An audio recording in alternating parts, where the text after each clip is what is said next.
Hello everyone, welcome to yet one of our very interesting series. Just a simple question for you. Are you living paycheck to paycheck? You sometimes feel helpless, angry, stupid. I don't know whether you share some of those sentiments, but many people do. Living paycheck to paycheck is a harsh reality for millions around the world. Whether you earn a lot of money or you earn a little, the effect is almost the same. I know most of you have heard about what we call the rat race. Remember, you're not alone. Let's dive into this all too common dilemma and see how we can have some answers around it. Welcome. Living paycheck to paycheck is a harsh reality for millions around the world. The stress of financial insecurity and uncertainty are all so common to everyone. Let us just take the example of the US alone. Think about 74% live paycheck to paycheck, and with just almost like about 40% able to cover the emergency expenditures that could come around. Emergency expenditures, I'm talking about things like your car breaks down, you get admitted hospital, you have something that really tips the balance, changes everything, and you need to foot an extra $500, an extra $300, an extra 1 million. So depending on the currency, of course, we're talking about. So this creates a problem for so many people around the world. Imagine the constant struggle of financial uncertainty, where the unexpected expenses can derail your life. Well, if you look at the statistics, again, I've just talked about the US, but it is amazing. I just said that 74% of the Americans live paycheck to paycheck. I don't know where you live, where you're coming from. I don't know the statistics in your country, but I'm very sure it's not any different. It could be a little bit even worse. And we say that 40% can't even cover $400 emergency expense. 8% of US workers alone are in this cycle. If you are wherever you could be, it could be something that is even worse elsewhere. Like Kili, where I come from, somewhere in Africa, in Uganda in particular, people can survive without a paycheck. There's so many like that. I mean, because of the balance in resources, the balance in food, you could get fired one day, and tomorrow you are not lacking in what to eat because food is available. And if you have food to eat, then probably most of the other things can come by. But that's not the case for many people around the world. In some countries, in some cities, once you don't have income, you're done. You're done. You have no one to rely on. So why do you think that so many people are trapped in such a cycle?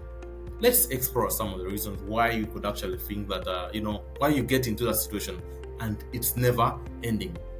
There's this issue of insufficient income. I don't know whether you agree with me or not, but of course, wages often fail to keep up with the cost of living. There's been inflation. We have been through years of very, very high inflation. But if your salary is not growing in line with your rent, with what you spend on fuel, with what you spend on food, then of course you're going to find yourself struggling year in, year out. But also remember what you talked about, the salary inflation. When you get a salary raise, you get a pay raise, and immediately you change your lifestyle. So as much as insufficient income is a big issue, you could find that probably even people who have gotten raises, they find themselves in the same cycle, year in, year out. Then of course, if you're finding yourself in the same cycle, you have gotten a salary increment. What could be the other reason why actually you're finding yourself, you're not getting out of the rat race? High expenditure, high living expenditures, rent, utilities, healthcare. How much are you spending on transportation? How much are you spending into eating? So these are those are issues that could actually keep you in the rat race. So one of the things that you can imagine are very key in controlling how much your cash flows is usually where you are spending the money. How much are you spending on the rent? Usually, there's a tendency in our African countries that you have a government has a deficit and they want to have enough money to run government business, and the solution is increase taxes. But what about the expenditure bit? That is where if you are living in a house and you find that the money is not enough, the first thing you're usually going to do is, where am I spending unnecessarily? If it's a family, you're going to cut out certain things. But unfortunately, that doesn't seem to work for the government. It is a little bit different. But otherwise, the main thing would be that you look at those expenditures and cut them out. If you're living in a very expensive neighborhood, maybe you may need to change. Where are you spending? How much are you spending on utilities? Are you wasting money on electricity? Are you wasting money on water? Are you some people, you leave a room and then the lights stay on the entire day? So those are wastages, those are spillages. What kind of equipment are you using? How old are they? Those could also be leakages in terms of how much you're spending on electricity. So high living expenditures are most likely going to keep you in the rat race, and they're most likely going to keep you in the habit of living paycheck to paycheck. Then, of course, there's our dear friend, debt. If you have a credit card, you know what I'm talking about. If you have borrowed from the bank, you know what I'm talking about. If you have borrowed from a friend, that is still debt. Students, you find that so many students world over, even here in Africa, you find someone leaves university, but they have that government loan. And it's worse that some of them will spend like almost 10 years servicing that government loan. And that alone, you have very low income, you're starting off with very low income, you're going to find that it is hard to break free. And you also have to develop. Once you finish school, maybe you get married, you have a family, but you still have the student loan running. So that is one of the other things that really keeps people in poverty and paycheck to paycheck. There could also be some other financial obligations that can be overwhelming you, and you need money very, very fast. That's why people go to money lenders to get some money to cover this and this and that. But once you start that cycle tends to repeat itself from month to month. Actually, thinking about the US, there's what they used to call the loans you get at the end of to cover the last few days of the month. I think they're called payday checks, such that you have earned an income, but that income is only going to take you maybe for the next 20 days. So you get what you call a payday check, and it's able to help you cover those remaining days. Once you get paid, then they take off that money. So you see it's a cycle. Then of course, if you're talking about debt and expenditure, one other thing that is really critical is lack of budgeting. Without a clear plan on where your money is going, without knowledge of how you are spending, you won't even know where you have spent the money, but you would actually have spent the money. And you say, I'm not wasting money, I'm not eating out, I'm not going out to dance, I don't drink. But where is all the money going? You don't know because you don't record. That is the issue. So it's important that you have at least some form of budget you're able to track and see that this is how I'm spending my money, and this is what is taking most of my money. Where do I need to cut? Where do I need to reduce? That could be helpful. That could be very, very, very helpful. Then, of course, there are issues that are usually unforeseen emergencies, medical emergencies, car repairs. All these expenses are likely to knock you off your balance. They're supposed to tip the balance, and then if by the end of the month you usually had maybe a balance of maybe $20 remaining, if you get a problem that is worth $400, how are you going to cover that? Talking about expenses, there are also people who would drive the car in the first few days of the month. Then as you edge towards the end of the month, they stop driving the car because they don't have the money. But maybe they didn't even need to drive the car at all from the very beginning of the month. So you find that those expenditures. Now, if you are struggling paycheck to paycheck, paycheck to paycheck, the day you have an emergency where you need to run to the ER, where someone's life depends on getting that extra loan, then you're going to find yourself in a cycle of the rat race, poverty. Let me say that. So, and of course, if you are able to track, if you're able to do some sort of budgeting, then you also probably, if you're using a good app, you'll be able to see your living costs, your wages, you're able to see how these things are varying over time and what you need to change. So it is important, but let us keep hope. There would be things probably that you'll be able to do and are going to change your life, probably change a few things here and there. Of course, we start with what we talked about last as one of the issues, budgeting. Use an app, use an Excel, use a book, record the expenditures. It's just, it's a simple thing, but it's something that's actually going to make a change into how you live your life, where you spend your money. Because when you budget, you say that this is month A, this is January, this is February, and this is how I'm planning to spend my money. This is what I'm going to spend on. Anything outside that is knocked out. It's things of like saying, okay, now I have to contribute to this one's birthday, I have to buy this one a gift. If you haven't budgeted for it, if you haven't planned for it, don't spend on it. Otherwise, it's going to keep you in poverty. You need to track your income and expenditures meticulously. Categorize the expenses into like fixed expenses like rent and utilities, and then also the variable expenses like entertainment, dining out. And then remember that we talked about the 50-30-20 rule. What are the things that you need? What are the things that you want? And where can you save? But you can't save if you don't have anything remaining at the end of the month. Then that's where we go to the second point. You need to prioritize your needs over your wants. You need to be able to classify,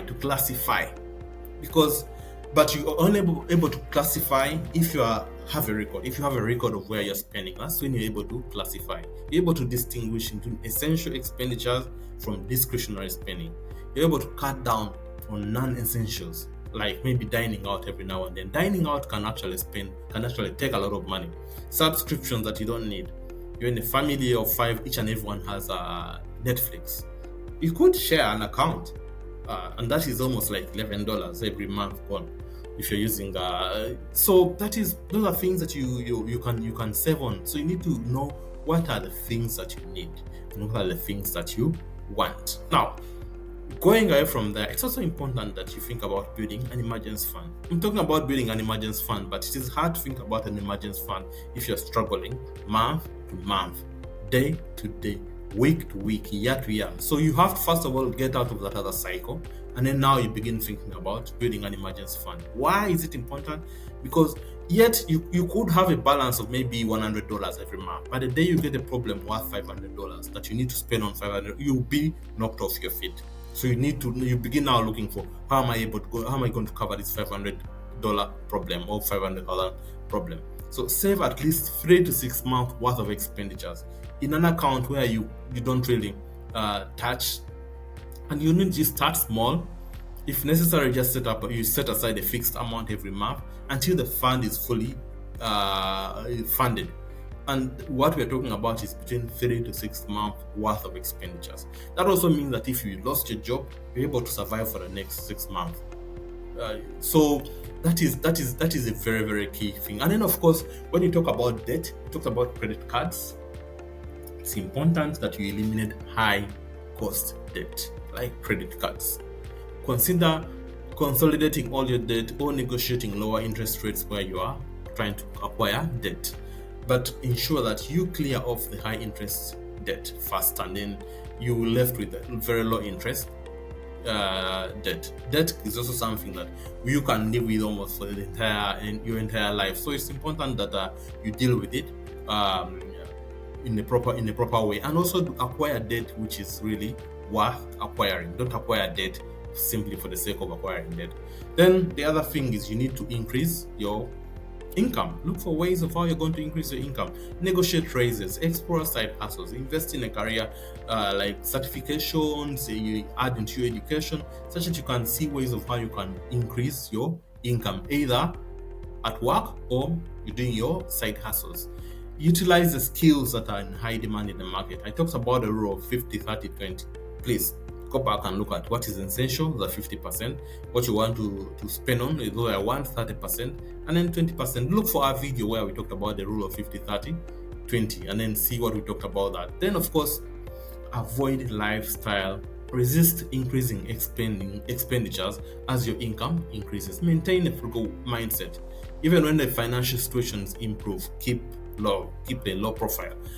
Control your expenditures for the long term.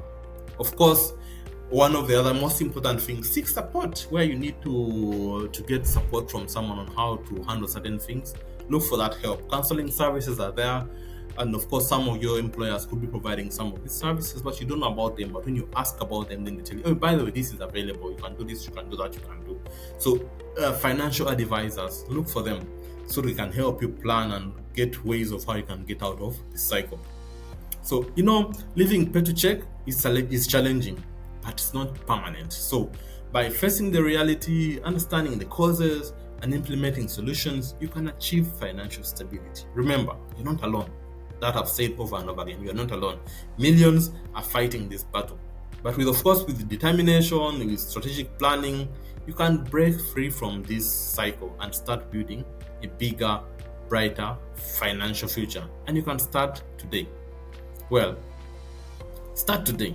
Like I've just said, take control of your finances, create a budget, prioritize your spending, build that emergency fund. If you need support understanding your finances, seek the support. Break that cycle and build a brighter financial future today. And you know you can do it. You can do it.